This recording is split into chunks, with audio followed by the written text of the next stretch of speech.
বাড়িলতি রাজকচুর চাষের ৩ সমস্যা ও সমাধান। বাড়িলতি রাজকচু চাষে কি কি সমস্যা দেখা দেয়? প্রিয় দর্শক, যে যেখানে আছেন আশা করি ভালো আছেন, সুস্থ আছেন। আপনাদের সুস্থতা কামনা করে আমি মোহাম্মদ আসাদ আলী, গ্রাম তালশো পোস্ট এবং থানা বড়াইগ্রাম, জেলা নাটোর। আপনারা দৃশ্যটা দেখতে পাচ্ছেন, লতি প্রসেসিংয়ের কাজ চলছে। জমি থেকে লতি সংগ্রহ করে আধা কেজি বা 500 গ্রামের ওজনের আটি বাধাই করা হচ্ছে।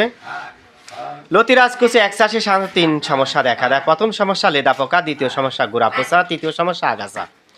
আপনারা অবশ্যই এই সমস্যাগুলো সঠিক সময়ে সঠিক যত্ন নিয়ে সমাধান করবেন। দেখবেন বাড়িলতি রাজকচু এক চাষে ব্যাপক লাভবান হতে পারবেন। মাপনী যন্ত্র দেখতে পাচ্ছেন,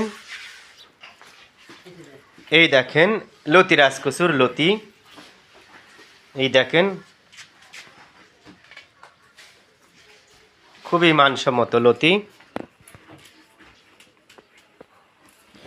লতি রাজকচু এক চাষ করতে চাইলে অবশ্যই আপনারা সঠিক সময় সঠিক যত্ন নেবেন। প্রয়োজনে চারা সংগ্রহ করতে পারেন আমাদের কাছ থেকে। লেদা পোকা দমন করার জন্য আপনারা ইনতেফা কোম্পানির দাম এবং সাহাম সাথে 2 টাকা দামের একটা শ্যাম্পু ব্যবহার করবেন। পচন রোধের জন্য ম্যানকোজেব গ্রুপের ওষুধ অথবা কার্বানডাজিম গ্রুপের ওষুধ ব্যবহার করবেন। ভালো থাকুন, সুস্থ থাকুন।